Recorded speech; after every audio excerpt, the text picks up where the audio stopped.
tidak selalu kita itu harus memegang gadget di tangan kita. Ada kalanya gadget perlu kita letakkan untuk kemudian kita bisa berinteraksi.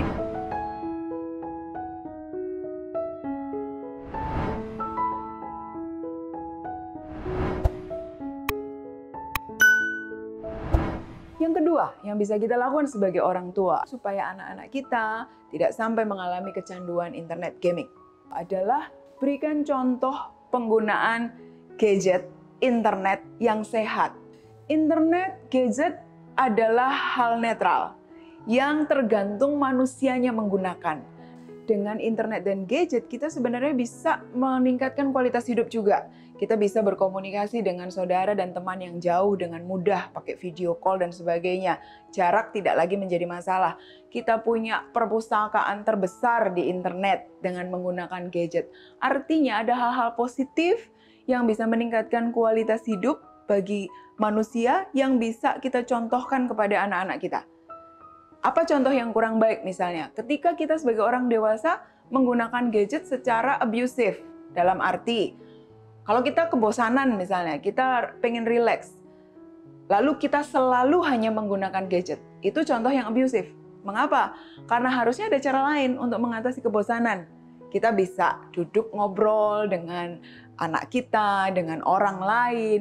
Kita bisa mungkin olahraga, kita bisa pergi ke alam. Jadi tunjukkan pada anak bahwa gadget dan internet digunakan dengan bijak dan ada aktivitas lain yang bisa dilakukan di luar gadget dan internet.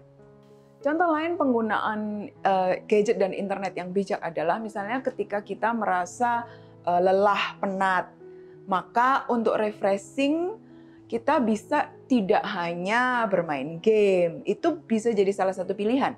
Tapi tunjukkan kepada anak-anak ada ragam pilihan yang lain. Kalau lelah misalnya ya tidur, beristirahat, sebentar tidur.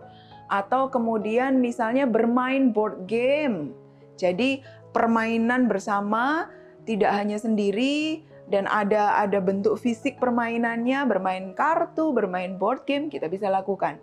Jadi anak punya referensi bahwa kalau kita bosan, lelah, atau misalnya membaca buku. Jadi ada pilihan-pilihan yang kita tunjukkan pada anak, kita contohkan pada anak. Contoh lainnya penggunaan gadget yang bijak adalah tidak selalu kita itu harus memegang gadget di tangan kita. Ada kalanya gadget perlu kita letakkan untuk kemudian kita bisa berinteraksi dengan keluarga kita dan dengan orang lain. Contoh lain yang lebih spesifik, ketika kita bicara dengan seseorang, hendaknya kita tidak bicara dengan mata yang melihat kepada gadget. Kalau kita orang dewasa melakukan itu, maka jangan heran anak-anak pun melihat dan akan melakukan hal yang sama. Padahal komunikasi yang sopan tentunya ketika kita bisa melihat dari mata ke mata dan bicara dengan eye contact sebagai bagian dari komunikasi. Ikuti terus sosial media Tanam Benih untuk mendapatkan video-video parenting lainnya.